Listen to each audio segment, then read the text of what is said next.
Okay, so this is a quick experimentation with the Redfish APIs against a really old HP iLO 4 lights off management system.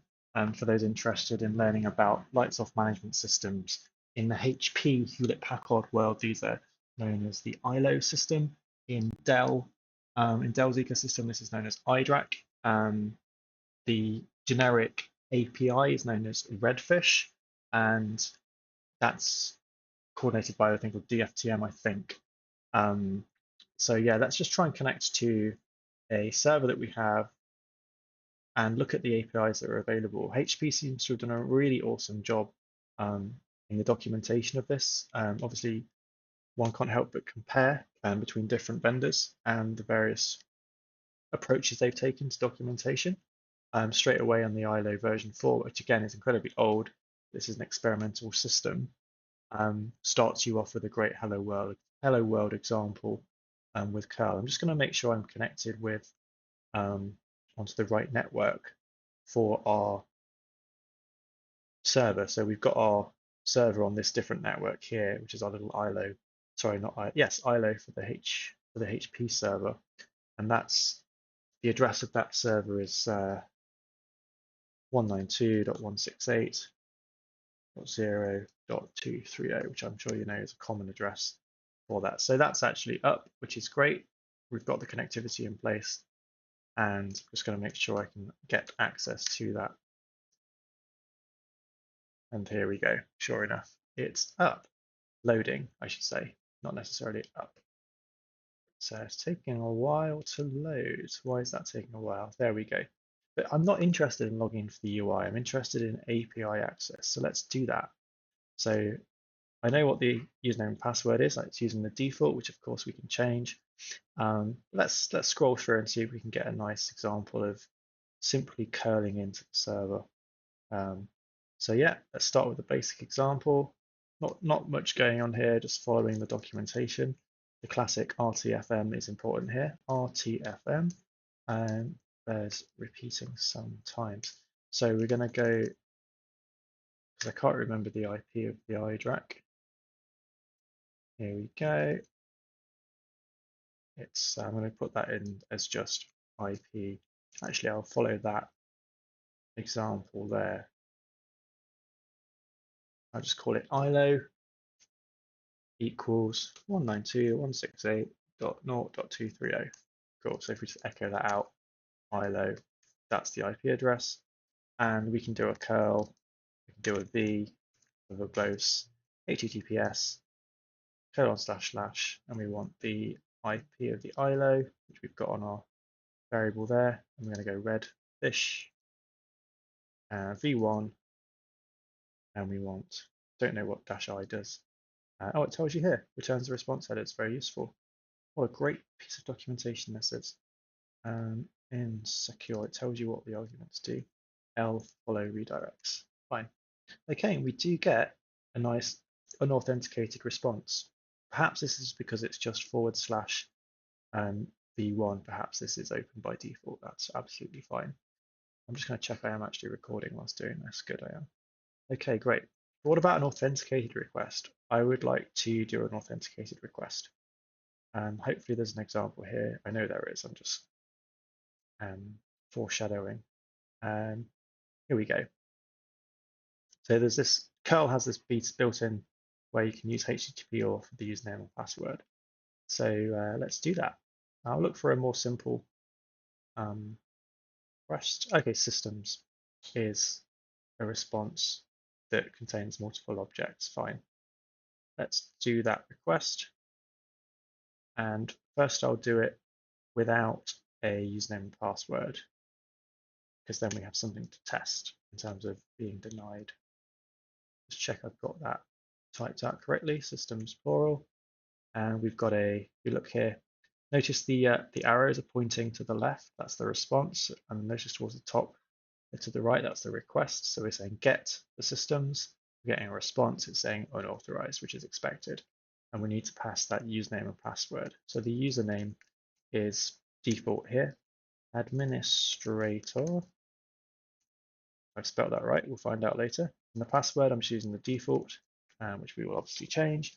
And if you don't know, that's often stuck as a sticker on the top of servers.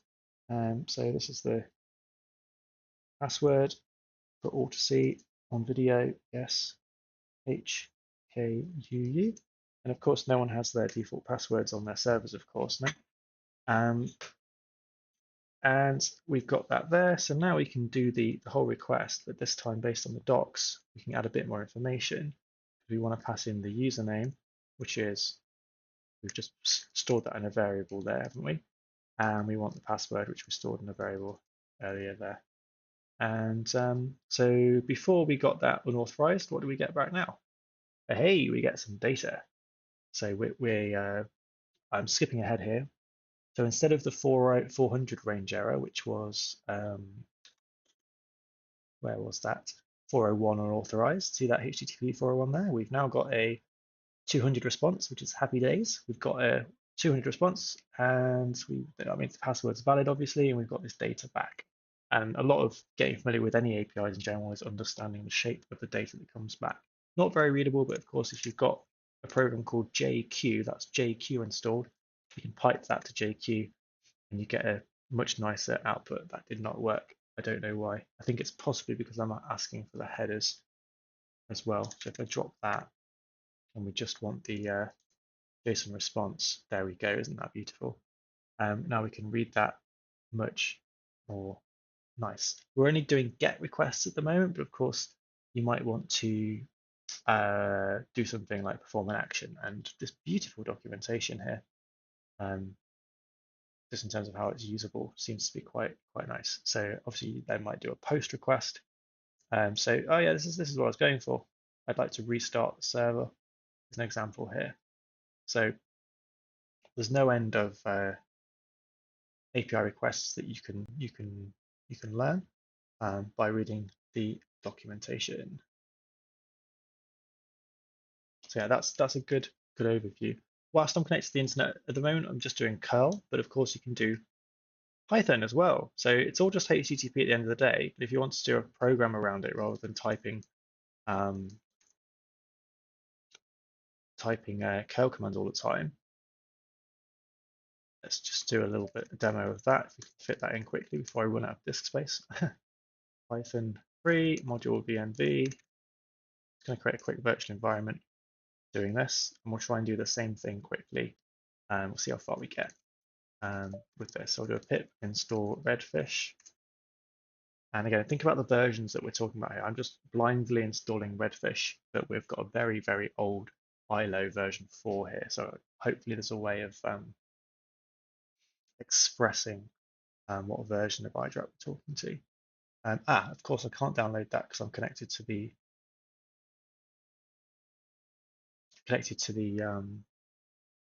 lights off management network. If I switch over to my network that actually has a gateway out to the internet, I should be able to download that Python package called Redfish. Here we go. Yep, that's good. I'm just going to write a quick bit of code that, here we go. We've got lots of warnings here that I'm trying to read as quick as I can because I'm trying to do a short video. Yes. Legacy API is started. Here we go. It's available for, we are using for Redfish is conformance starting with in iLO 5 and above. The iLO REST API is Redfish only. That's fine. Okay, creating a Redfish object takes parameters, username. Sounds like a good example. And look, they've documented the full arguments as well. Awesome. Redfish. And I'm just going to use that as an example. Got a one-time setup. Black there. Black is a formatter for code linting and formatting. Don't worry too much about that. So I'm trying to do best practices here at the same time, which might be too much to chew on at the beginning, right, while I'm doing this at the same time. But we'll put our settings in environment variables. So we'll just echo password and echo our username. Yeah, so they are available in the environment. So we'll just put those into an env file. And that will be where we have our username and password. Password equals X and username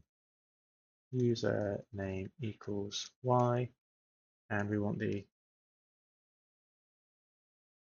iLO IP address is, don't know what that is off the top of my head again.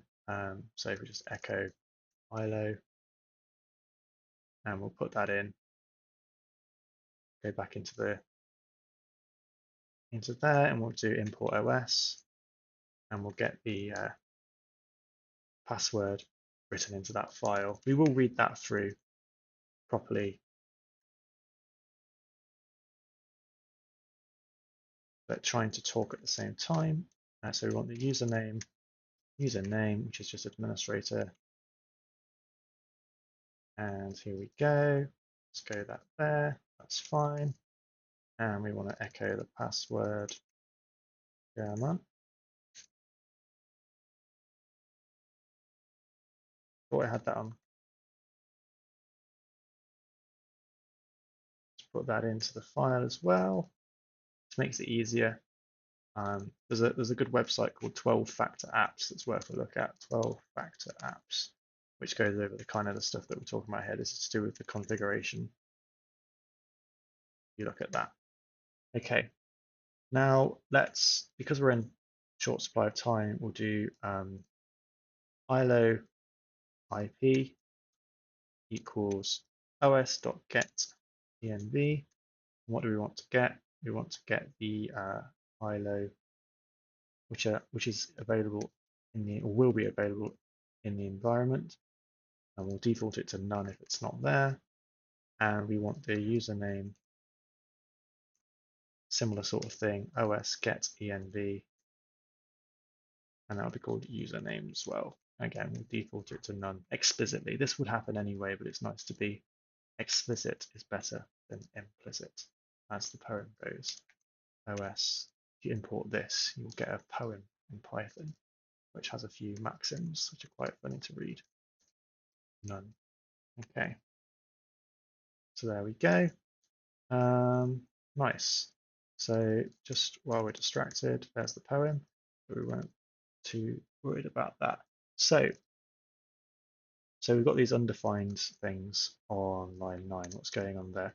So we've got this iLO host. That's because we've not called the variable iLO host. We've decided to call it iLO IP for no particular reason. I think it's a reasonable name. Logging an account, interesting. I've just called that username in a shouty uppercase. And we've got login password. And just as a very poor person's quality check, we'll just assert that iLO IP is not none, and do the same for passwords and username, because we don't want to waste time debugging something that we can just check early on. It's worth repeating, we don't want to waste time debugging something that we can just check early on. Well, I'm getting these sort of warnings about line lengths, which is fair enough. I'm just going to turn those off for now, that bit. Cool. Let's try and run that. I will export this just before we run, because I don't want to pip install all of these things quite yet. Let's see how we run with that to begin with. Okay, assert password is not none.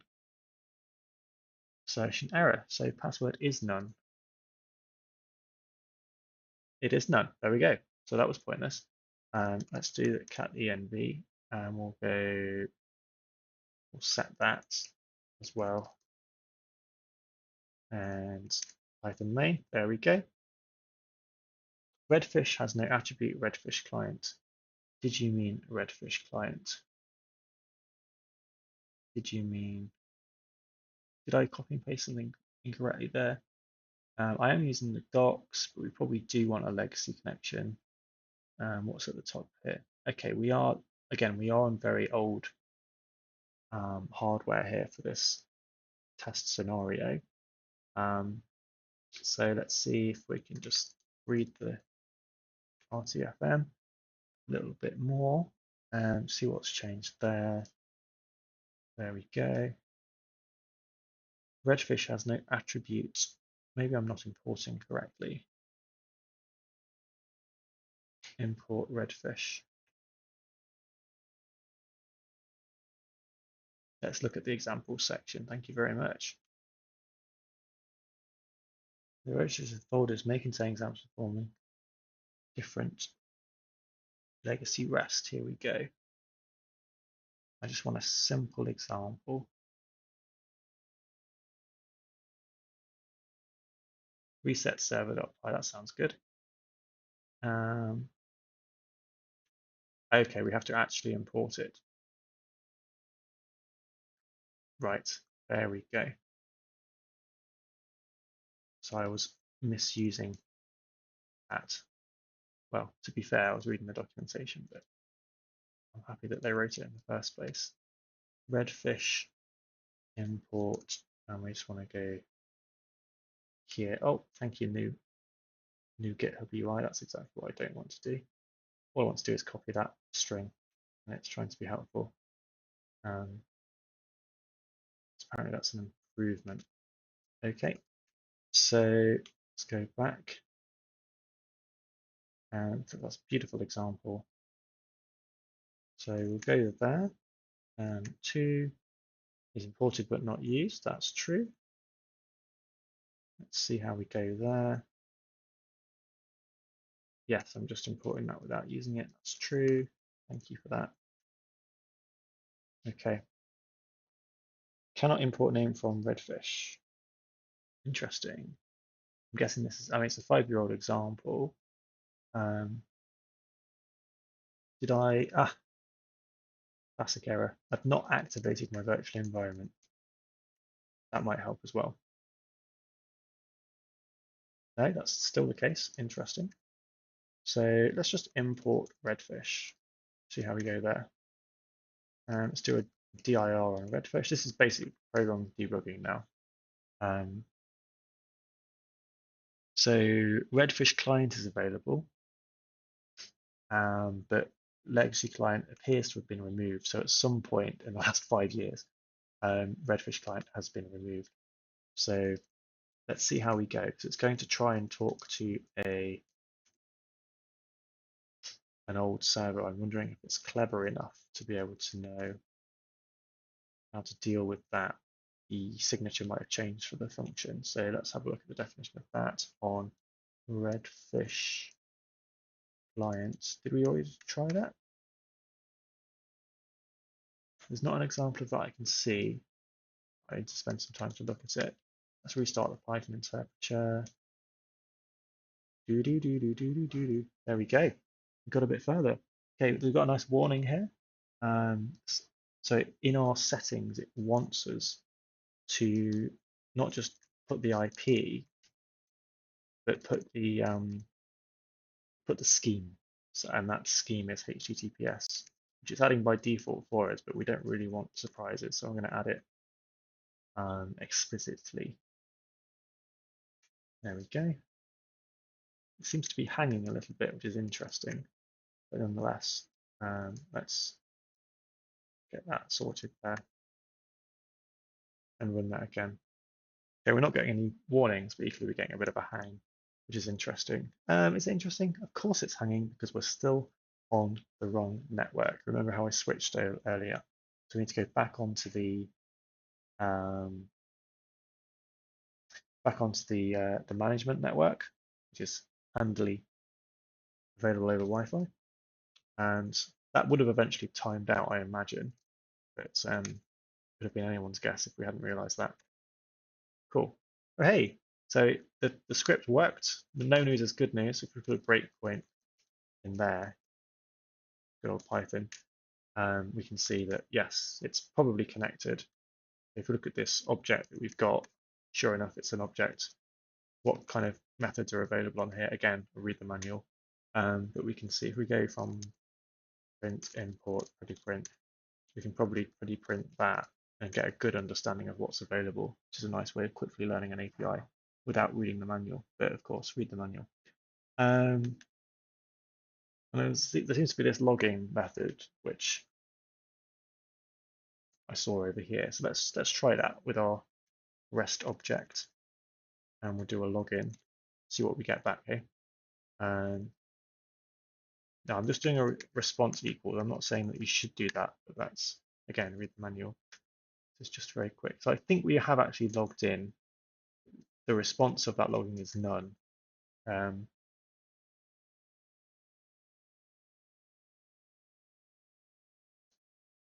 This is a reset server. Let's see where that's implemented. Get source directory.